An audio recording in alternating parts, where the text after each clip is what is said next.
नमस्कार साथियों, आज हमारे साथ स्टूडियो में मौजूद हैं डॉक्टर सुमित मित्तल, जो मनोरोग विशेषज्ञ हैं, अलवर के जाने माने। डॉक्टर साहब, जो मैं सवाल करना चाह रहा हूं आपसे, वो सबसे अहम सवाल है।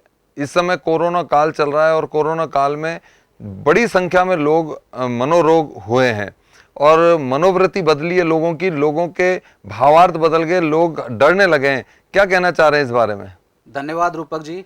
आपने जो सवाल किया है वो आज के टाइम में सबसे इम्पोर्टेंट सवाल है और सबसे ज़्यादा पूछा भी जा रहा है। जी। कोरोना काल, शायद यानी कि जो भी लोग इस अर्थ पे अभी जिंदा हैं उन्होंने कभी ऐसा लॉकडाउन नहीं देखा कि सब कुछ बंद है, दुकानें बंद, सब कुछ बंद, और एक नया वायरस जो कि बहुत तेज़ी से फैल रहा है और कोई इलाज नहीं है किसी के पास भी।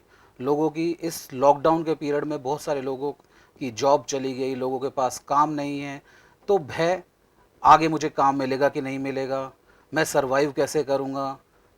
पहला इमोशन जो सबसे ज़्यादा डेवलप हो रहा है पेशेंटों में या लोगों में, वो है फियर का, डर का। फ्यूचर को लेके डर है, करंट सिचुएशन को लेके डर है, आसपास की चीज़ों को लेके डर है, कोरोना का ही डर है कि पड़ोस में भी कोरोना निकल गया, अरे मुझे भी तो नहीं हो गया।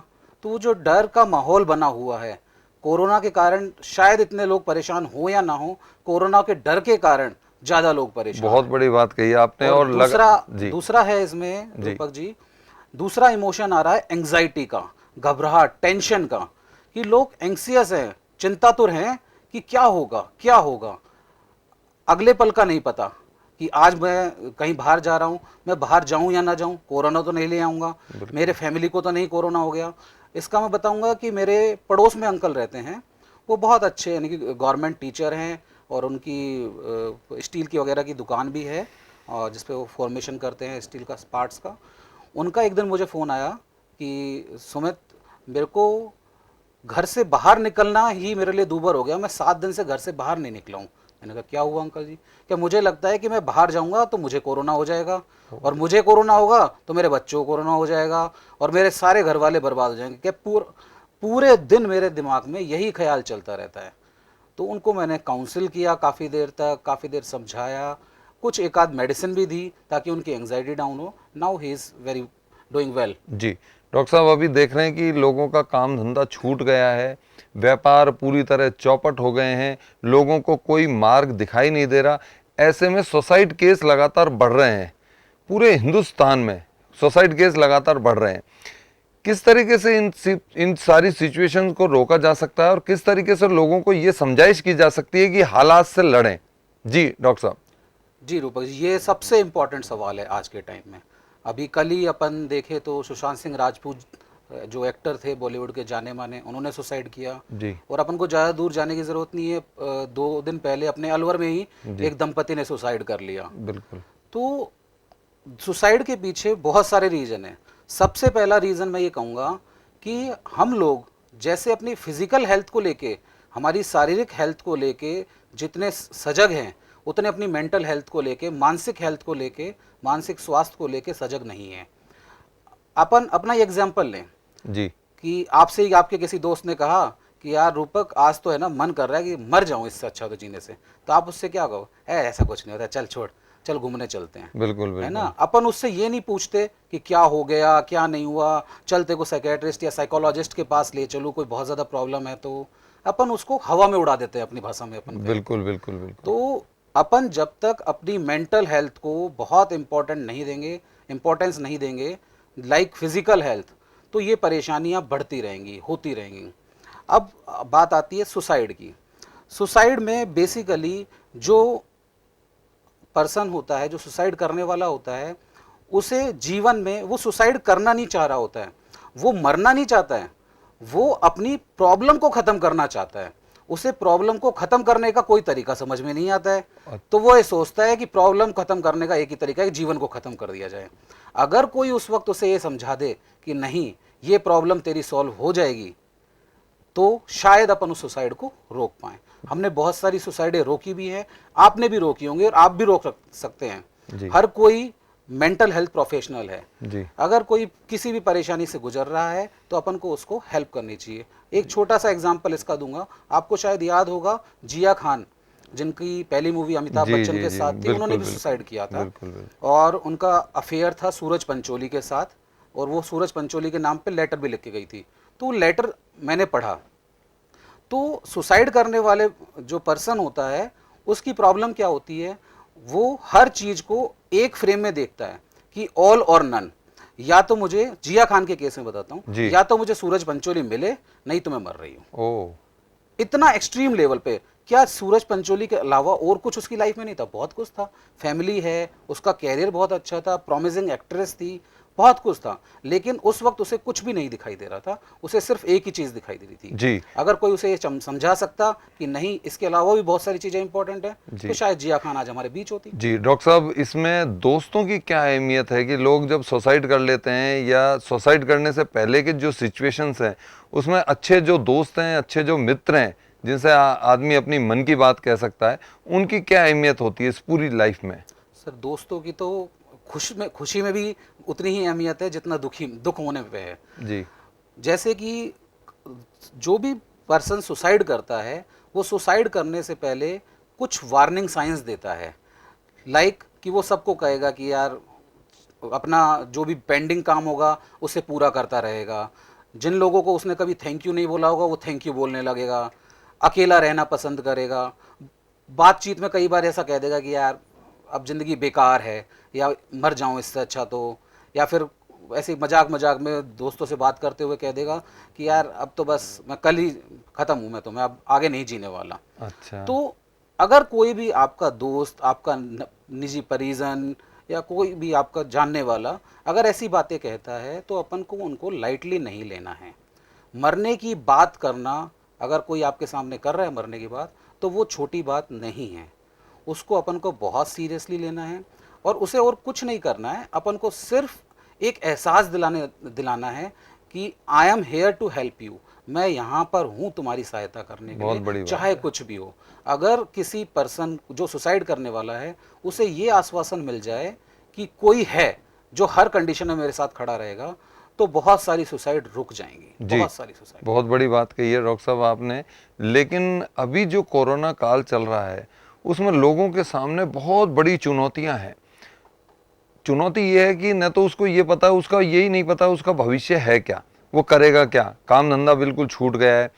ऐसी स्थिति में एक सामाजिक नागरिक किस तरीके से इन चुनौतियों का सामना करे, आप बताइए डॉक्टर साहब। जी रूपक जी, अब कोरोना काल एक ऐसा काल है रूपक जी कि ये किसी ने सोचा ही नहीं था कि ऐसा कोई काल भी आ सकता है, ऐसा कोई टाइम भी आ सकता है कि ट्रेन बंद है, हवाई जहाज बंद है, बसें बंद हैं, आना जाना बंद है, घर से निकलना बंद है, काम बंद है, दुकानें बंद है, सब कुछ बंद है। जी इतना बड़ा बंद, पूरे विश्व बंद है। रोजगार पूरे विश्व में लोगों के पास नहीं है। तो अपन को अभी इस सिचुएशन से निकलने के लिए हेल्दी टाइम गुजारना है अपनी फैमिली के साथ, है ना। भविष्य की बहुत ज़्यादा चिंता नहीं करनी है। जो हो रहा है सबके साथ हो रहा है, और आगे जो होगा उसको भी सब संभल के मिलके संभाल लेंगे ना। लोग कह रहे हैं कि अर्थव्यवस्था डाउन जा रही है, ठीक है, मैं मानता हूँ जा रही है, लेकिन अर्थव्यवस्था को बनाने वाले भी अपन लोग हैं।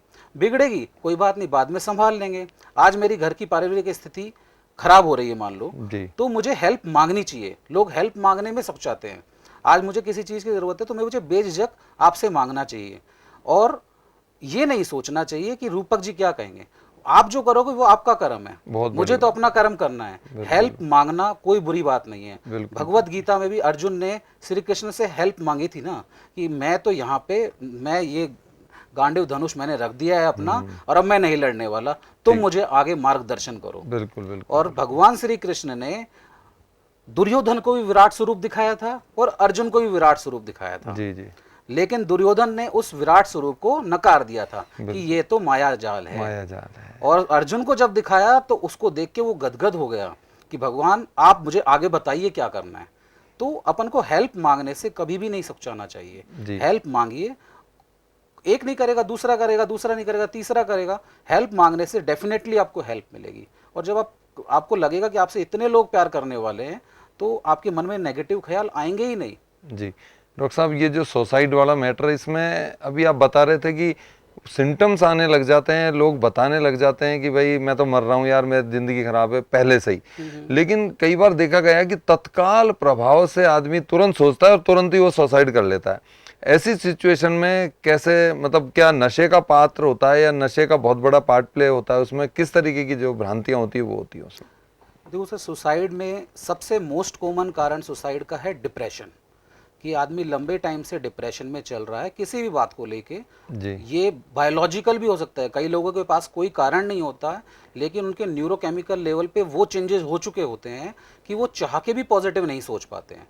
तो डिप्रेशन मेजर कोज है, उसमें हमेशा वार्निंग सिग्नल होंगे, क्योंकि डिप्रेशन वाला आदमी अंदर से चिल्ला रहा होता है कि मुझे हेल्प चाहिए, मुझे हेल्प चाहिए। जो आप बता रहे हैं कि addiction, addiction is also a major part of suicide. Addiction वाले पर्सन जो होते हैं, पहली बात तो एडिक्शन किसी को है तो हमको एडिक्शन का इलाज कराना चाहिए जल्द से जल्द। और एडिक्शन वाला कब सुसाइड करेगा ये तो कभी भी नहीं कह सकते।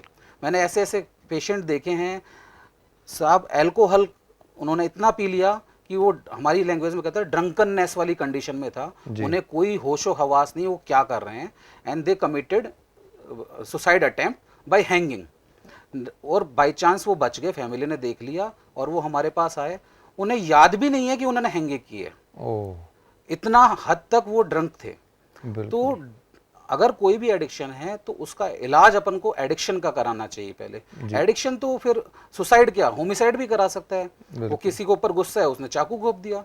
आप अपने पहले भी अपन बीच में चर्चा कर रहे थे कि सुसाइड के ये एडिक्शन के कारण जो सेक्सुअल असोल्ट वाले केस हैं ये भी बहुत ज़्यादा बढ़ गए हैं, मोलेस्टिटी वाले, वही रेप वगैरह वाले। बिल्कुल बिल्कुल क्योंकि अपन ने डिस्कस किया था कि जी जी 80-90% जो रेप करने वाले या मोलेस्टेशन करने वाले लोग हैं वो under effect of any kind of substance थे। और तीसरा होता है इम्पल्स कंट्रोल वाले पर्सन। जी जी जी जी। उन कुछ लोग होते हैं जिनसे अपनी इम्पल्स कंट्रोल नहीं होती है। लाइक कि पति पत्नी का झगड़ा हुआ, मान लो पति ने कुछ कह दिया और पत्नी ने सुसाइड कर लिया, तो वो इम्पल्स कंट्रोल वाले भी मानसिक एक तरीके से अपन कहें तो रोगी हैं वो, उनको भी अपना इलाज कराना चाहिए जो अपना इम्पल्स को कंट्रोल नहीं कर सकते। जी जी। हम इंसान इस धरती पे सब जीवों में ऊपर हैं, क्यों हैं? क्योंकि हम अपने आप को समझ सकते हैं, अपने आप को संवार सकते हैं, अपनी सोच को भी समझ सकते हैं। जी तो जब हम अपने आप को समझने लगेंगे तो ये सब चीज़ें अपने आप कम होने लगेंगी। जी डॉक्टर साहब, कोरोना काल अभी जैसा बताया गया है कि सेंट्रल गवर्नमेंट और स्टेट गवर्नमेंट की जो एडवाइजरी जारी हुई है उसमें बताया कि ये कोरोना लंबा चलेगा, इसी के साथ ही हमको चलना है, इसी के साथ ही हमको आगे बढ़ना है और इसी के साथ ही हमको अपनी ज़िंदगी गुजारनी है। दर्शकों को क्या अच्छा संदेश देना चाहते हैं कि कोरोना भी चले और ज़िंदगी सहज और सरल बने, क्या संदेश देना चाहते हैं बताइए? कोरोना के साथ जीना सीखना तो हमको पड़ेगा ही पड़ेगा, ये सच्चाई है। हम आज तो ठीक है, ये कोरोना एक नई बीमारी है और इसकी मोर्टेलिटी भी इतनी ज़्यादा नहीं है जितना कि अपन भयभीत हो रहे हैं। अगर इतनी ही सीवियरिटी से किसी भी बीमारी की टेस्टिंग होगी, ये नई बीमारी है, अपन इसको समझने की कोशिश कर रहे हैं, इसलिए थोड़ा सा पैनिक है लोगों में। हम हिंदुस्तानियों ने शायद ही कभी मास्क पहने हो, हम सब मास्क पहन रहे हैं, सैनिटाइज कर रहे हैं, बार बार कर रहे हैं, तो वो फियर जो है वो अपन सबको परेशान कर रहा है। बिल्कुल तो अपन लोगों को अभी यही करना है। इस लॉकडाउन अगर बढ़ता भी है तो फैमिली के साथ जितना हो सके अच्छा टाइम, आप सोशल डिस्टेंसिंग रखिए, इमोशनल डिस्टेंसिंग मत रखिए। इमोशनली तो जुड़े रहिए लोगों से, बहुत बड़ी फोन बात है आपके पास, फोन से जुड़े रहिए, जरूरी थोड़ी ना है मिलना है आपको। इमोशनल डिस्टेंसिंग नहीं करनी है। मेरे ख्याल से यहाँ डॉक्टर साहब मैं बीच में बात काटूंगा कि यहाँ ये बहुत बड़ा पार्ट हो गया, लोगों ने सोशल डिस्टेंस की जगह मेंटली डिस्टेंस बना लिया, इसलिए भी शायद ये जो आप बता रहे हो भय का जो माहौल पैदा हुआ है ना, ये भी एक बहुत बड़ा कारण हो सकता है मेरे हिसाब से। जी। इसके लिए मैं रूपक जी अपना ही एग्जांपल बताऊंगा जी। इस लॉकडाउन के पीरियड में मैंने अपने उन सारे दोस्तों को और उन सारे रिश्तेदारों को फ़ोन किया जो मुझे ये शिकायत करते थे कि सुमित तुम्हारे पास टाइम नहीं है हमारे से बात कर सको। मैं रोज एक रिलेटिव को पकड़ता या दोस्त को पकड़ता, उनसे आधा एक घंटा बात करता, वो बहुत खुश होते और मैं भी खुश होता। बहुत बड़ी बात। और इससे क्या है, शब्दों का आदान प्रदान, एक दूसरे के इमोशन, हमारी साइकियाट्री में ये कहते हैं कि आपस में बात करने से जी वेंटिलेशन हो जाता है, अपना कैथारसिस हो जाता है। जी जी जी। तो जब आपस अपने मन की बात किसी अपन ने किसी को कह दी तो अपन वैसे ही सही हो गए आधे। तो बिल्कुल कोई बिल्कुल। सुनने वाला हो ना तो आधी चीजें तो अपने आप खत्म हो जाती है। जी जी जी जी, तो सुनने वाले रखिए आप, उनको बहुत खत्म मत करिए। बहुत बड़ी बात है वो।